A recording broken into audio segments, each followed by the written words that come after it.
Hi అండి, నమస్తే. Welcome to our channel. ఈరోజు రెసిపీ వచ్చేసి టమాటో చిత్రాన్నం. టమాటో చిత్రాన్నం ఎప్పుడూ ఒకే రకంగా కాకుండా ఇలా ఒకసారి ట్రై చేయండి. అలాగే రెసిపీ ఎలా ప్రిపేర్ చేసుకోవాలో చూద్దాం. అందుకోసం ముందుగా స్టవ్ పైన ప్యాన్ పెట్టుకుని 2 టీ స్పూన్ ఆయిల్ వేసుకుంటున్నాను. ఆయిల్ కొద్దిగా హీట్ అయిన తర్వాత 4-5 టీ స్పూన్ల వేరుశెనగుళ్ళను వేసుకుని మీడియం ఫ్లేమ్లోనే 2 నిమిషాల పాటు ఫ్రై చేసుకోండి. అలాగే 1/2 టీ స్పూన్ ఆవాలు, 1/2 టీ స్పూన్ జీలకర్రను వేసుకొని ఫ్రై చేసుకుంటున్నాను. లో ఫ్లేమ్లోనే ఫ్రై చేసుకోండి.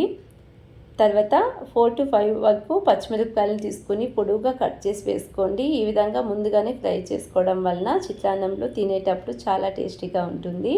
కొద్దిగా కరివేపాకును కూడా వేసుకుని ఫ్రై చేసుకోండి. అలాగే ఒక మీడియం సైజు ఉల్లిపాయను చిన్నగా కట్ చేసి వేసుకుని కొద్దిగా సాఫ్ట్ అయ్యేంత వరకు ఫ్రై చేసుకోండి.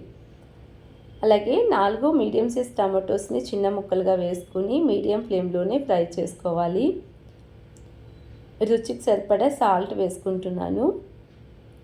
1/2 టీ స్పూన్ సాల్ట్ వేసుకుని అలాగే చిటికెడు పసుపును వేసుకుని మీడియం ఫ్లేమ్లోనే మిక్స్ చేసుకుంటూ టమాటో కొద్దిగా సాఫ్ట్ అయ్యేంత వరకు ఉడికించుకోవాలి. మూత పెట్టి 4 to 5 మినిట్స్ వరకు ఇక్కడ ఉడికించుకుంటున్నాను. టమాటో ఈ విధంగా ఉడికి ఆయిల్ సపరేట్ అయిన తర్వాత చిన్నగా కట్ చేసుకున్న కొత్తిమీరను వేసుకుని ఒకసారి మిక్స్ చేసుకుని ముందుగానే ఉడికించి పక్కన పెట్టుకున్న రైస్ని ఇందులో వేసుకొని బాగా మిక్స్ చేసుకోండి.